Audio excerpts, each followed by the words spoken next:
네, 오늘 우리에게 주시는 하나님의 말씀은 신약성경 데살로니가전서 4장 14절입니다.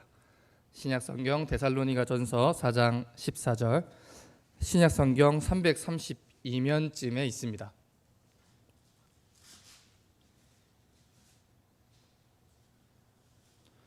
데살로니가전서 4장 14절 말씀입니다.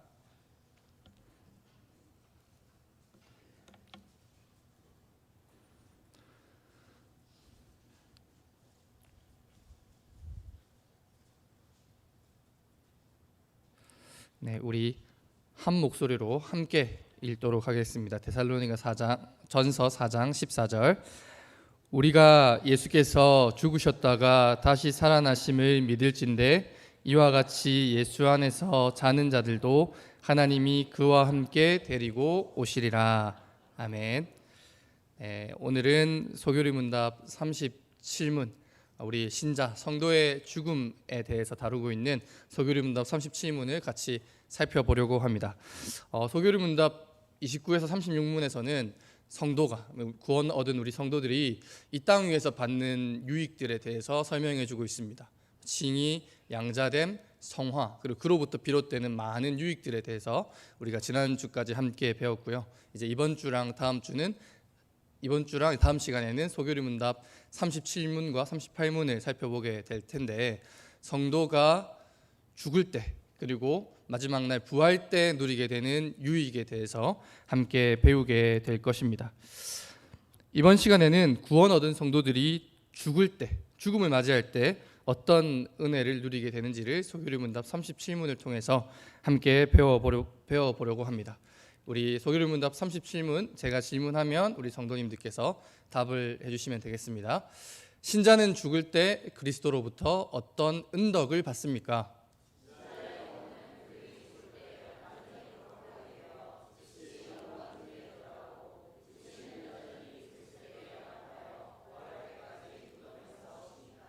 네, 아멘.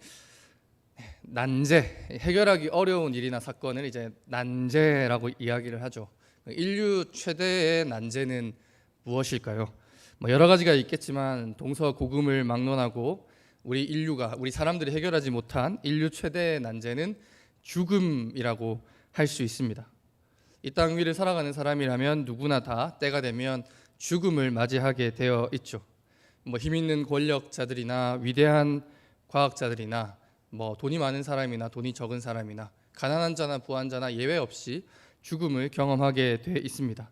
그래서 이 죽음을 어떻게든 피해 보려고 힘 있는 권력자들이 그리고 위대한 과학자들이 많은 노력들을 해봤지만 이 죽음의 문제를 해결할 수 없었습니다. 그야말로 인류 최대의 난제, 해결할 수 없는 문제라고 할 수가 있겠죠.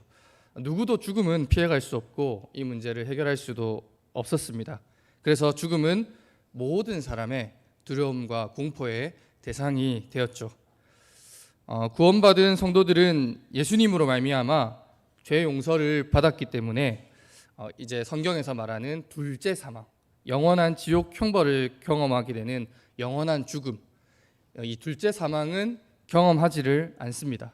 하지만 이 땅 위에서 살아가는 성도들은 이 땅 위에서 삶이 끝나는 육체의 죽음만큼은 우리가 여전히 죄의 영향력 아래에 있기 때문에 이 육체의 죽음만큼은 구원 얻은 성도들도 피할 방법이 없습니다. 하지만 우리 그리스도인들은 믿지 않는 사람들처럼 이 육체의 죽음을, 이 땅 위에서 삶이 끝나는 이 육체의 죽음을 지나치게 두려워하거나 지나치게 슬퍼하지는 않습니다. 하나님께서는 예수 그리스도를 믿음으로 구원받은 우리 성도들이 죽음을 맞이할 때조차도 우리에게 은혜를 예비해 놓으셨기 때문입니다. 오늘 소교리 문답 37문은 신자는 죽을 때 그리스도로부터 어떤 은덕을 받게 되는지를 말해주고 있습니다. 우리는 오늘 말씀을 통해서 우리 그리스도인들은 죽음 이후에 어떻게 되느냐, 우리의 몸과 영혼은 죽음 이후에 어떻게 되는지를 배우려고 합니다. 우리가 믿지 않는 사람들과는 다르게 이 인류 최대의 난제, 이 죽음 앞에서 저들처럼 슬퍼하거나 저들처럼 두려워하지 않고 의연히 맞설 수 있는 이유가 무엇인지를 이 소교리 문답 37문은 우리에게 알려주고 있는 것입니다. 여러분, 사람이 죽고 나면 우리의 몸 그리고 우리의 영혼, 우리 기독교 신앙에서는 몸과 영혼으로 사람의 전인을 구분하지 않습니까? 우리의 몸과 영혼은 어떻게 되는 걸까요? 성경의 가르침에 따르면 사람이 죽고 나면 우리의 몸과 영혼은 분리되게 됩니다. 예수님께서는 함께 십자가에 달렸지만 회개했던 그 강도에게 오늘 네가 나와 함께 낙원에 있으리라 이렇게 말씀하셨습니다. 이 땅에서 육체적인 죽음을 경험하고 난 이후에 예수님과 강도의 시신은 그 십자가 위에 그대로 있었지만 예수님께서는 오늘 네가 나와 함께 낙원에 있을 것이다. 이 몸이 아니라 다른 곳에 있을 것이다 라고 분명하게 말씀하셨습니다. 이것은 죽음 이후에 영혼과 몸이 분리된다는 것을 알려주는 대표적인 성경의 가르침이라고 할 수 있습니다. 오늘 소교리문답 30질문도 신자가 죽고 난 뒤에 다음에 영혼은 어떻게 되는지 그리고 육신은 어떻게 되는지를 나눠서 설명하고 있습니다. 그럼 영혼은 또 어떻게 되느냐? 믿지 않는 자들의 영혼은 음부에 지옥으로 들어가게 되고 믿는 자들의 영혼은 하나님 앞으로 나아가게 됩니다. 우리가 잘 아는 누가복음 16장을 보면 거지 나사로와 부자의 비유를 보면은 거지는 죽고 난 다음에 천사들에게 받들려 아브라함의 품으로 들어가고 부자는 음부에서 고통 가운데 눈을 들어 아브라함과 나사로를 바라보게 된다라고 이렇게 말하고 있습니다. 그런데 이 나사로가 아브라함의 품 안에 있다라고 누가복음 16장에서 이야기를 하는데 이 아브라함의 품이라고 하는 것은 유대인의 어법, 유대인들의 말하는 방식에 있어서는 하나님 안에서 안식을 누리는 것을 뜻합니다. 그렇기 때문에 믿지 않는 부자의 영혼은 지옥 가운데 음부로 떨어지게 되고 거지 나사로의 영혼은 아브라함의 품으로 하나님과 함께하는 그 안식 가운데로 들어가게 됐다는 것을 말해주고 있는 것입니다. 지난번에 이제 우리가 성화에 대한 교리를 함께 살펴보면서 말씀을 나누었었는데요.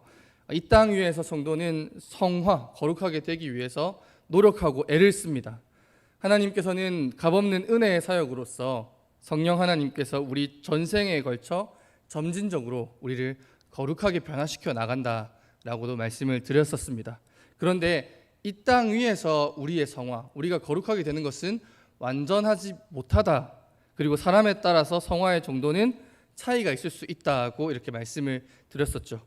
그런데 오늘 이 소교리 문답 37문을 보면 구원받은 성도들은 죽음을 맞이하게 되면 우리의 영혼이 완전히 거룩하게 된다. 이 땅 위에서는 이루지 못했던 온전한 성화를 죽음과 함께 동시에 완전하게 이루게 된다라고 말하고 있습니다. 히브리서 12장 23절을 보면은 하늘에 기록된 장자들의 모임과 교회와 만민의 심판자이신 하나님과 및 온전하게 된 의인의 영들과 라는 그런 말씀이 있습니다. 이 말씀은 그리스도인들이 하늘에 기록된 장자들의 모임과 교회와 하나님과 의인의 영들에게 나아가게 될 것인데 이 의인의 영들은 온전하게 되었다. 온전히 거룩하게 되었다라고 말하고 있는 것입니다. 구원 얻은 우리 성도들은 죽음 이후에 우리의 영혼이 하나님 앞에 서게 될 때에 이 땅 위에서 누리지 못했던 완전한 성화, 온전한 거룩함을 누릴 수 있게 됩니다. 여러분, 온전히 거룩해진다라는 것은 어떤 의미가 있을까요? 우리가 엄청난 힘을 얻게 되고 이 땅에서 누리지 못했던 능력을 얻게 되고 그런 의미일까요? 여러분, 온전히 거룩해지면, 성도가 온전히 거룩해지면 죽음과 죄의 유혹과 위협으로부터 완전히 자유롭게 됩니다. 더 이상 죄가 주는 사망의 위협이나 죄가 우리를 넘어뜨려서 하나님 앞에 서게 하지 못하는 그 죄의 유혹으로부터 이제 완전히 자유롭게 되는 것이죠. 기쁨과 감사와 즐거움으로 하늘 보좌 앞에서 우리 하나님 앞에 서서 하나님의 말씀에 온전하게 순종할 수 있는 삶을 살아갈 수 있게 되는 것입니다. 여러분, 이 땅 위에서 죄가 주는 위협과 유혹이 우리를 얼마나 고통스럽게 합니까? 그게 우리를 얼마나 죄책감에 시달리게 하고 우리를 얼마나 눈물 흘리게 합니까? 죽음과 함께 우리는 온전히 거룩해지고 하나님의 보좌 앞에 있기 때문에 더 이상 죄가 우리를 좌지우지할 수 없게 되는 것, 그것이 우리의 온전한 거룩함이죠. 특별히 성도의 영혼은 우리 소교리문답 37문을 보면은 즉시 영광 중에 들어간다 이렇게 말하고 있습니다. 여러분, 영광 중에 들어간다는 말은 영광스러운 하나님, 그분의 보좌가 있는 지극히 높은 하늘로 올라가서 우리가 하나님 앞에 나아가게 된다는 뜻입니다. 여러분, 이 땅 위에서 우리 성도들은 아픔도 있고 슬픔도 있고 눈물과 고통을 경험하면서 힘겨운 삶을 살아가지만 죽음 이후에 영광스러운 그 주님의 보좌 앞으로 나아가서 영원한 안식과 영원한 행복을 누리게 되는 것이죠. 그런데 여러분, 이 상태는 영원한 것이 아니라 잠정적인 것입니다. 그럼 언제 이 잠정적인 상태가 끝나느냐? 예수님께서 다시 이 땅 위에 강림하셔서 만물을 새롭게 하시고 최후 심판하시고 우리의 육신이 다시 부활하실 때까지 우리의 영혼은 하나님의 보좌 앞에 영광 가운데 함께 있게 되는 것입니다. 근데 여러분, 여기서 우리 소교리문답이 즉시라는 표현을 강조해서 사용하는 것을 눈여겨볼 필요가 있습니다. 우리는 즉시라고 하니까 그런가 보다, 바로 가나 보다 이렇게 생각할 수도 있지만 이 소교리문답을 기록했던 우리 믿음의 선배들에게 이 즉시라는 표현이 굉장히 중요한 표현이었습니다.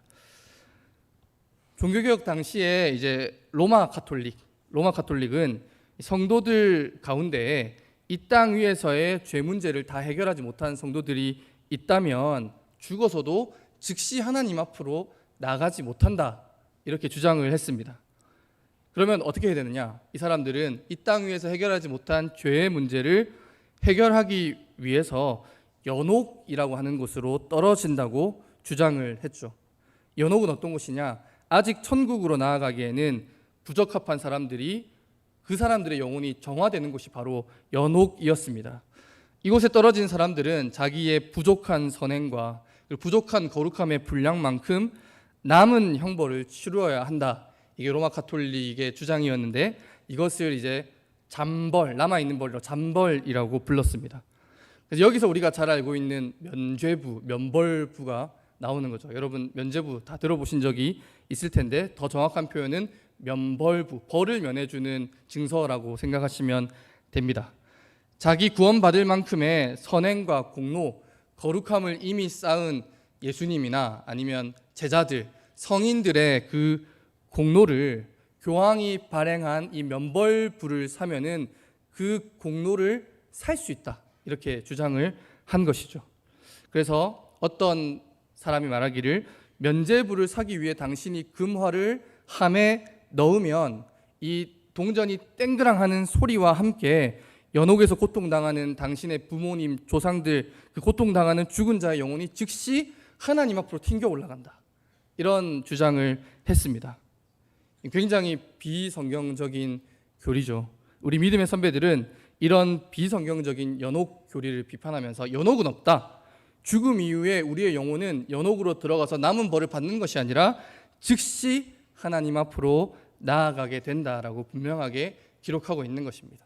그래서 이 즉시라는 표현이 굉장히 중요한 표현인 거죠. 또 어떤 사람들은 이 영혼 수면설이라는 걸 또 주장을 합니다.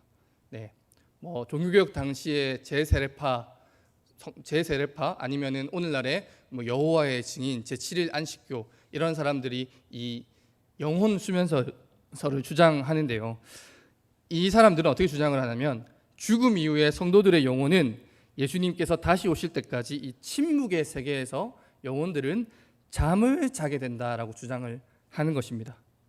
영혼 수면설을 주장하는 사람들은 성경을 보면은 죽은 사람들이 잔다라고 말한 표현을 근거로 해서 이런 주장을 합니다. 오늘 우리가 읽은 성경 본문 데살로니가 전서에서도 바울이 예수 안에서 자는 자들이라는 표현을 사용하지 않습니까? 그렇기 때문에 성경에서 잔다고 했으니 성도의 영혼은 죽음 이후에 자고 있다. 언제까지? 예수님께서 다시 오실 때까지. 이렇게 말하고 있는 것입니다. 그런데 이제 잔다라는 표현은 문자 그대로 잔다기보다는 성경에서 죽은 자들에 대하여 사용하는 관용적인 표현일 뿐입니다. 우리가 성경을 주의 깊게 읽다 보면 금방 알 수 있는 사실이지만 성경은 죽은 자들이 잠이 들어서 침묵하며 아무것도 하고 있지 않다고 말하지 않습니다. 소교리 문답에서 즉시 영광 중으로 나아간다고 말한 것처럼 우리의 영혼은 마지막 날 최후 심판 때까지 하나님의 얼굴을 보며 영원한 교제를 누리고 있습니다. 앞서도 살펴보았지만 예수님께서도 회개한 강도에게 네가 이제 잘 거다 이렇게 말씀하지 않으시고 오늘 네가 나와 함께 낙원에 있으리라 이렇게 말씀하시지 않으셨습니까? 따라서 우리의 영혼은 침묵의 세계에서 최후 심판 때까지 잠들어 있다라고 말하는 이 영혼 수면설도 전혀 성경적인 주장이 아니기 때문에 우리 믿음의 선배들은 즉시라는 표현을 소교리 문답에 꼭 넣으려고 했던 것입니다. 지금까지 성도가 죽은 뒤에 그 영혼은 온전히 거룩해지고 즉시 영광 중으로 나아가게 된다. 우리의 영혼은 그렇게 된다라고 말씀을 드렸습니다. 그렇다면 우리의 몸은 영혼과 몸이 분리된다고 했는데 우리의 몸은 어떻게 되는 걸까요? 소교리 문답 37문에서 우리의 육신은 여전히 그리스도 예수께 연합되어 부활 때까지 무덤에서 쉽니다라고 이렇게 말하고 있습니다. 우리는 예수님을 믿음으로써 예수님과 연합되었습니다. 우리의 영혼뿐만 아니라 우리의 몸도 예수 그리스도와 연합된 것이죠. 그래서 고린도전서 6장 15절에서 사도 바울이 음행을 해서는 안 된다고 말하면서 너희의 몸이 그리스도의 지체인 줄을 알지 못하느냐 이렇게 말했습니다. 우리가 죽음으로 인하여 몸과 영혼이 분리된다고 할지라도 우리의 몸은 여전히 우리 주 예수 그리스도께 연합되어 있는 그리스도의 지체인 것입니다. 여전히 그리스도께 연합되어 있는 성도의 육신은 마지막 최후 심판 때까지 우리 육신이 다시 부활하게 되는 그날까지 무덤에서 쉬게 된다라고 말을 합니다. 근데 여러분, 우리의 육신이 무덤에 있다라고 말하면 여러분은 어떤 느낌을 받으십니까? 습하고 비좁고 답답하고 뭔가 불쌍한 그런 이미지, 뉘앙스를 우리가 받을 수밖에 없습니다. 하지만 소교리 문답은 부활 때까지 우리 육신이 무덤에 있지만 그곳에서 고통당하거나 답답하거나 갇혀있다고 말하지 않고 쉰다, 다른 말로 안식한다라고 분명하게 말하고 있습니다. 여러분, 이 소교리 문답에서 말하는 무덤은 성도의 육신이 갇혀있는 감옥, 답답한 곳, 갇혀있는 곳, 그런 곳이 아닙니다. 죽은 성도의 영혼이 하나님의 보좌 앞에서 영광을 누리며 영원한 행복과 영원한 안식을 누리는 것처럼 평생 믿음으로 살아가며 분투하느라 지친 우리 성도들의 몸은 이 무덤에서 안식하면서 평안한 쉼, 세상이 그동안 줄 수 없었던 평안한 쉼을 누리게 된다라고 소교리 문답은 우리에게 알려주고 있는 것입니다. 근데 이제 여기에서 이제 많은 분들이 걱정하는 부분이 있습니다. 우리의 육신이 다시 부활하게 된다고 했는데 그때까지 우리 육체가 우리의 그 시신이 온전하지 않으면 어떻게 되느냐라는 걱정입니다. 우리의 육신은 무덤에 들어가서 세월이 지나 점점 부패하고 썩어지다가 흙으로 돌아가게 될 것인데 그러면은 그 육신을 가지고 부활하면 우리 부활한 모습이 어떻게 되는 거냐? 그런 고민을 하게 되는 거죠. 아니면 죽을 때 불의의 사고나 여러 이유들로 인하여서 시신의 상태가 엉망이 되면 또 그거 어떻게 하느냐? 그런 고민도 할 수가 있습니다. 또 요즘은 장례를 할 때 화장을 많이 하지 않습니까? 그러면 그 화장은 하면 안 되는 거 아니냐?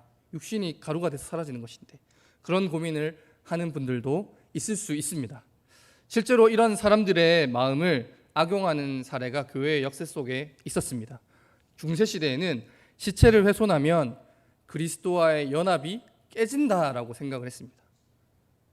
그러면 죽은 사람의 시체를 훼손하거나 사람의 시체를 엉망으로 만들어버리면 그리스도와의 연합이 깨져서 그 사람은 구원받을 수 없다라는 전혀 성경적이지 않은 주장을 했던 거죠. 그래서 어떤 방법을 고안해냈느냐, 잔인한 화형제를 이용해서 사람을 산채로 불에 태워 죽이고 몸이 불에 타서 엉망이 된 채로 부활하게 되지는 않을까 하는 그 두려움을 사람들에게 주어서 그 두려움으로 사람들을 다스리려고 했던 것이죠. 아니면 무덤에서 시신을 꺼내서 목을 치는 우리말로 하는 부관참시를 해버리면 저 사람이 부활 이후에 저 사람의 육신이 엉망이 돼버릴 것이다, 이런 공포감도 조성을 했습니다. 근데 여러분, 우리는 그런 두려움을 가질 필요가 없습니다. 여러분, 우리의 시신이 조금 훼손된다고 해서 우리와 그리스도와의 연합은 절대로 깨질 수 있는 것이 아닙니다. 또한 여러분, 우리가 이제 소교리 문답을 지금까지 쭉 배워왔는데, 소교리 문답의 가르침을 따르면 우리 하나님께서는 무에서 유를 창조하신 분이십니다. 세상을 창조하실 때 아무것도 없는 중에 이 세상을 창조하신 분이 바로 하나님이시죠. 하나님께서는 그리스도와 연합된 우리의 몸이 어떤 상태이든지 가장 아름다운 모습으로, 가장 영광스러운 모습으로 부활 때 우리를 온전하게 하실 것입니다. 무에서 유를 창조하신 하나님께서는 그 약속하신 대로 마지막 날에 우리의 몸을 영광스러운 형체로 변화시킬 것이기 때문에 죽은 우리의 몸이 훼손되거나 망가지는 것들 때문에 우리가 두려워해야 될 이유는 조금도 없습니다. 그래서 초대교회의 순교자들은 죽음을 두려워하지 않았습니다. 불에 타서 화형을 당하거나 콜로세움에 갇혀 사자들에게 몸을 뜯기며 죽어가는 것을 이 초대교회의 순교자들은 두려워하지 않고 의연하게 죽음을 받아들였습니다. 하나님께서 이 땅 위에서 상처받고 망가진 우리의 육신을 마지막 부활 때에는 영광스럽게 다시 일으켜 세우실 것을 이 사람들은 굳게 믿었기 때문에 화형대 위에 올라가는 것도, 사자굴에 던져지는 것도, 콜로세움에서 검투사들의 칼에 찢기는 것도 두려워하지 않았습니다. 여러분, 따라서 우리는 죽음을 맞이할 때 우리 육신의 상태, 죽은 우리의 육신의 상태에 대해서 염려하거나 두려워해야 될 이유가 없습니다. 사랑하는 여러분, 오늘은 이제 신자의 죽음에 대한 교리를 함께 살펴봤습니다. 삶과 죽음의 문제를 논한다라는 것은 굉장히 부담스러운 일이죠. 왜냐하면 우리 중 누구도 죽음을 경험해 보지 않았기 때문입니다. 이 자리에 계신 분들 중에 죽음을 경험해 보신 분, 그런 분은 없지 않습니까? 아무도 경험해 보지 못한 이야기이기 때문에 말씀을 전할 때도 굉장히 조심스럽기도 합니다. 하지만 우리는 하나님께서 성경을 통하여 우리에게 주신 그 가르침을 따라서 신자의 죽음에 대해서 배우고 그 신자의 죽음을 받아들여야만 합니다. 구원받은 성도가 죽을 때 우리의 영혼과 몸은 분리되게 됩니다. 영혼은 온전히 거룩하여져서 즉시 영광스러운 하나님 앞으로 나아가고 마지막 날까지 하나님 안에서 안식과 행복을 누리게 될 것입니다. 그리고 우리의 몸은 부활 때까지 무덤에서 이 땅 위에서의 모든 수고와 괴로움을 내려놓고 무덤에서 안식을 누리게 됩니다. 이것이 성경이 우리에게 알려주는 성도의 죽음에 대한 교리고 우리 믿음의 내용입니다. 세상 사람들은 죽음을 왜 그렇게 두려워하느냐? 아니, 우리 인간은 왜 그렇게 죽음을 두려워하느냐? 죽음이 마지막이라고 생각하기 때문입니다. 죽음 이후에는 아무것도 없다고 생각하기 때문에 죽음은 두려운 것이 될 수밖에 없죠. 그렇기 때문에 슬퍼하며 목 놓아 울고 다시 만날 수 없는 가족과 소중한 사람들에 대한 연민 때문에 고통스러워하게 돼 있습니다. 하지만 우리 그리스도인들은 앞서도 말한 것처럼 우리도 슬프죠. 우리도 고통스럽죠. 우리도 그립죠. 하지만 지나치게 슬퍼하거나 지나치게 괴로워하지 않습니다. 성도에게 있어서 죽음은 더 나은 상태로 변화되는 것이고 더 좋은 곳으로 가는 것이고 이 세상에서의 고단한 나그네로서의 삶을 끝내고 우리를 창조하신 하나님이 계신 곳으로, 우리의 고향으로, 우리의 본향으로 돌아가는 것이기 때문에 우리 성도들은 죽음이 우리도 두렵고 우리도 슬프지만 지나치게 슬퍼하거나 지나치게 두려워하지 않을 수 있는 것입니다.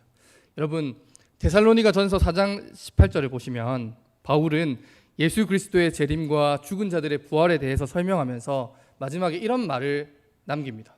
데살로니가 교회의 성도들도 죽은 자들에 대하여, 예수께서 언제 다시 오실지에 대하여 이 문제를 가지고 굉장히 오랫동안 씨름하고 고민하고 염려했던 사람들이었습니다. 그런데 바울은 이 재림과 부활 때 일어날 일에 대해서 데살로니가 교회의 성도들에게 설명해 주고 난 다음에 그러므로 이러한 말로 서로 위로하라고 말했습니다. 바울의 권면처럼 우리는 성도의 죽음에 대한 교리를 지식으로만 아는 것이 아니라 함께 믿음 생활을 하고 있는 교회의 성도들에게 죽음의 공포와 이별의 아픔 때문에 괴로워하지 않도록 우리가 이 교리를 가지고 서로 위로하기를 힘써야만 하는 것입니다. 우리가 죽어도 우리는 온전히 거룩해지는 것이고 우리는 하나님 앞으로 영광 가운데 나아가서 안식과 행복을 누리게 될 것이다. 예수께서 다시 오실 때까지 이러한 말들로 우리가 서로를 위로하면서 우리의 믿음과 우리의 신앙이 더욱더 풍성해지는 놀라운 은혜들을 우리 왕궁중부교회 성도님들이 다 누릴 수 있게 되기를 간절히 소망합니다.